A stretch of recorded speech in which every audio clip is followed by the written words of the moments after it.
Hey, brave souls, welcome to Midnight Chillers. If you're new here, prepare yourself. Subscribe and ring the notification bell if you like scary stories. Today we dive into the realm of the unknown, where terror lurks at every turn and shivers run up your spine. But before we descend into the abyss, please give this video a thumbs up, if you dare. Now, prepare for a journey into the shadows of the mind as we go on this scary adventure into the haunting of Hollow House. The autumn sun dipped low on the horizon as the Harrison family turned onto a long, winding road surrounded by dense woods that seemed to swallow the fading daylight. Their destination, Hollow House, was an old, seemingly abandoned mansion that had been in the family for generations.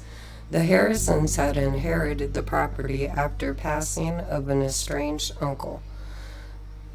And while they were initially apprehensive about moving to the mysterious dwelling, the promise of a fresh start drew them to its eerie embrace. The mansion's towering Gothic essence loomed ahead, casting long shadows that played tricks on the eyes. Ivy crawled up the stone walls, and the ancient trees surrounding the house stretched their skeletal branches towards it as though they were trying to claim the structure for themselves. The air was thick with a tangible unease, a sense of impending doom that seemed to just emanate from the very stones of the house. "Are you sure about this, Sarah?" John Harrison asked his wife as he parked the family car in front of Hollow House. Sarah, their two children, Anna and Michael, sat in the back seat. She hesitated, her eyes darting from the darkened windows to the overgrown garden and back to her husband. "I don't know, John. It's just so eerie. I can't shake the feeling that something's wrong here." He nodded in understanding, but they had little choice. The sale of their old home had been completed, and this was the only place they could afford.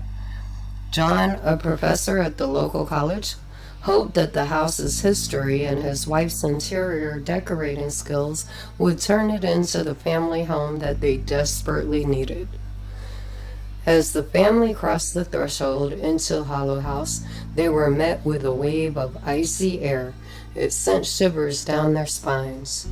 The grand foyer was a cavernous space, lit only by the dim light filtering through the stained glass windows. Dust particles danced in the feeble beams of sunlight, and the heavy scent of ancient wood and something indefinable clung to the air. Anna, the teenage daughter, clutched her father's arm and whispered, "Dad, I don't like this place. It feels weird." John put on a brave face, trying to calm his daughter's fears. "It's just old, sweetie. We'll make it beautiful, and you'll see, it'll feel like home soon enough." They explored the rest of the mansion, each room a cavern of memories and secrets. The dusty, cobweb-covered furniture hinted at lives that had long since faded away. The kitchen, once a bustling hub of activity, was now a decrepit and unsettling place. As they ventured into the attic, they discovered an antique dollhouse, its tiny inhabitants frozen in time, their painted faces twisted in expressions of eternal torment. For days, the family worked tirelessly to breathe life into the house. Sarah and Anna diligently removed the drapes, revealing the dark, heavy windows to the world. John and Michael labored in the garden, trying to uncover the once grand landscaping that had been swallowed by nature's reclaiming grip. It was hard work, but with every bit of dust they swept away, it felt like the house was letting go of its sinister past. Still, the feeling of unease never truly left. Strange occurrences became commonplace. Whispering voices in the night, fleeting glimpses of shadowy figures in the corridors, and chilling gusts of wind in rooms with locked windows all haunted the family. One night, Sarah awoke to find her daughter standing at the edge of her bed, staring blankly at the wall.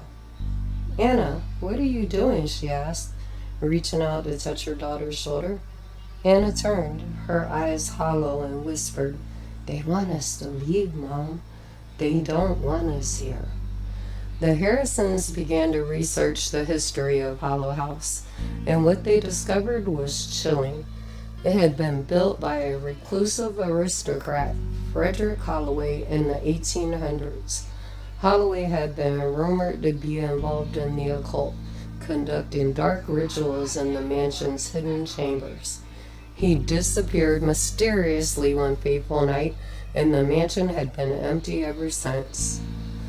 One evening, as the family gathered in the dimly lit study, an old ornate book caught John's attention.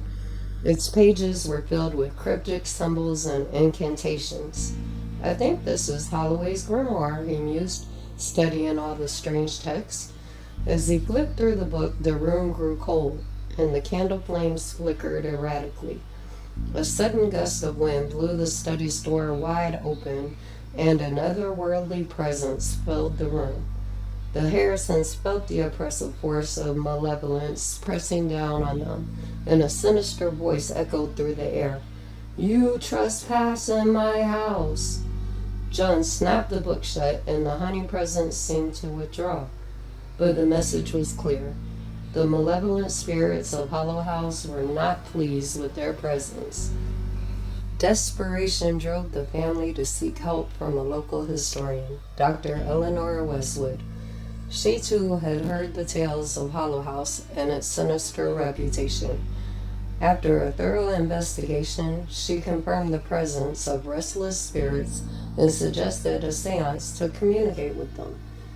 In the dead of night, Dr. Westwood and the Harrisons gathered in the study, surrounded by candles and incense.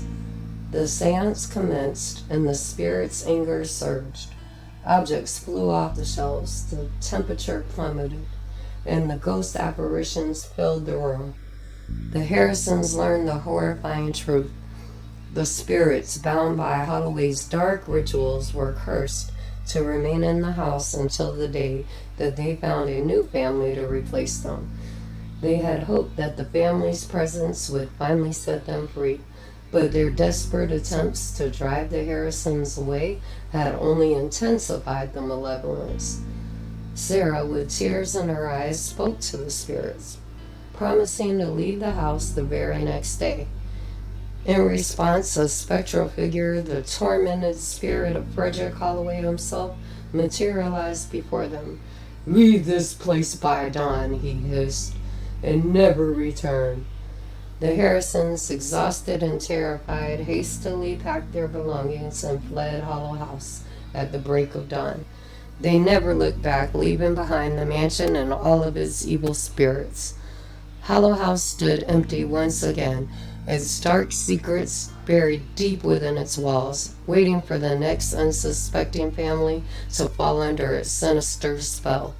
The legacy of Frederick Holloway and his evil spirits continue to haunt the mansion, ensuring that no one will ever find solace within its cursed walls. Thank you for watching, Midnight Chillers. Please don't forget to hit that like and subscribe button for more horror stories. And don't forget, drop your scary story in the comments below. Stay safe, my fellow Midnight Chillers. Until next time, beware and stay scared.